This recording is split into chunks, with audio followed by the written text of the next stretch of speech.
दोस्तों, अक्सर आपने कुछ लोगों को पूजा करते वक्त उनकी आंखें नम होती हुई और उनमें आंसू आते देखा होगा। पर पूजा करते समय आंखों में आंसू क्यों आते हैं? इसके पीछे की क्या वजह होती है? क्या भगवान हमें कुछ संकेत दे रहे होते हैं? इस सवाल का जवाब पाने के लिए इस वीडियो को अंत तक जरूर देखें, क्योंकि हम आपको कुछ ऐसे रहस्य के बारे में बताने जा रहे हैं जिससे आपको पता चल जाएगा कि वो कौन सी शक्तियाँ हैं जिनकी कृपा आपके ऊपर बनी हुई है।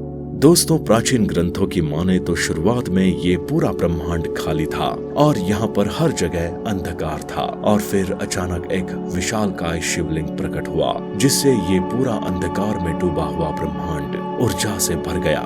कुछ समय बाद यहाँ पर पदार्थों का निर्माण हुआ, जैसे कि जल, वायु, अग्नि, और ये माना जाता है कि इन सभी चीजों में भगवान शंकर का वास है। समस्त ब्रह्मांड के कण कण में बसी हुई असीम ऊर्जा शिव ही है। शिव ही अति है और शिव ही अंत है।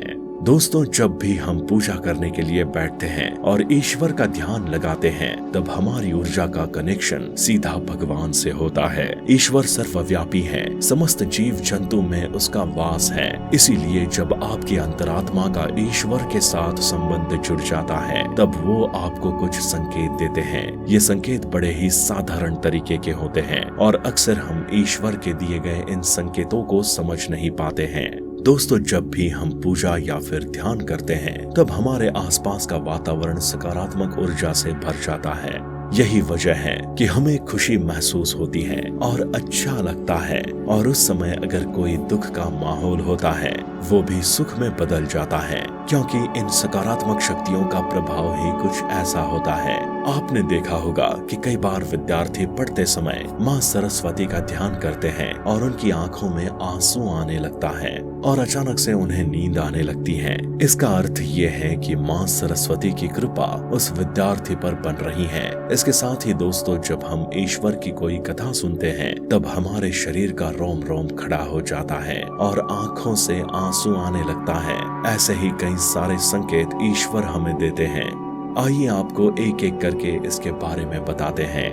दोस्तों, अगर आप ईश्वर की आराधना कर रहे हैं और ध्यान लगाकर बैठे हुए हैं और अचानक से आपकी आंखों से आंसू निकल आते हैं, तो ये समझ लीजिएगा कि ये ईश्वर का एक संकेत है। आपका मिलन ईश्वर की शक्ति से हो चुका है और ऐसे समय में आपको ईश्वर को अपनी मनोकामनाओं के बारे में जरूर बताना चाहिए, क्योंकि ऐसे समय पर ईश्वर से करी गई हर प्रार्थना का फल जरूर मिलता है। लेकिन ज्यादातर लोग इसे समझ नहीं पाते और इसे भूल जाते हैं और फिर ईश्वर की आराधना में खो जाते हैं। लेकिन ये वही समय होता है जब आप ईश्वर से कुछ भी मांग सकते हैं। जब भी आप पूजा करें और आपकी आंख से आंसू आ जाए, तब ईश्वर को आप अपने जीवन में चल रहे दुखों के निवारण की प्रार्थना करें। इसके साथ साथ पूजा करते समय आंखों से आंसू आने का एक और कारण माना जाता है कि आपके अंतर मन की बुराई की सफाई हो रही है और आपका मन शुद्ध हो रहा है। इसके अलावा दोस्तों, अगर आप पूजा कर रहे हैं और आपके सामने रखी गई पूजा की थाली में ज्योत अचानक से बढ़ने लगी हो, तो ये भी एक ईश्वर का संकेत है कि ईश्वर आपकी पूजा और भक्ति से प्रसन्न है। और ऐसे समय में हमें ईश्वर की प्रार्थना जरूर करनी चाहिए। साथ ही साथ आपकी मनोकामनाओं को बताना चाहिए। इसके अलावा पूजा करते समय अगर आप धूप बत्ती जलाते हैं और उसका धुआं इष्ट देव की तरफ जा रहा है, तो ये भी एक ईश्वर का संकेत है और आपकी पूजा को ईश्वर ने स्वीकार कर लिया है। अगर आप ईश्वर की पूजा कर रहे हैं और आपने उनकी मूर्ति के ऊपर फूल रखे हुए हैं और आप ध्यान कर रहे हैं, तो अगर उस समय चढ़ाया हुआ फूल मूर्ति से गिर जाता है, तो ये भी भगवान का संकेत है और ये बड़ा ही शुभ माना जाता है। इसका अर्थ ये है कि आपकी आराधना को ईश्वर ने स्वीकार कर लिया है। वो आपका उचित फल आपको तुरंत प्रदान कर देंगे।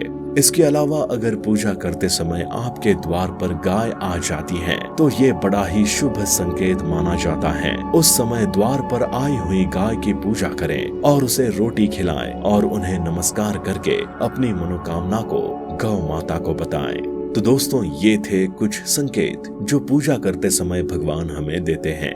अगर आपने भी इन्हीं संकेतों को कभी महसूस किया है तो इसके बारे में हमें कमेंट में लिखकर जरूर बताएं। वीडियो पसंद आई हो तो इसे शेयर और लाइक करें। ऐसे ही और भी वीडियोस देखने के लिए हमारे चैनल हनुमान भक्त को सब्सक्राइब करें।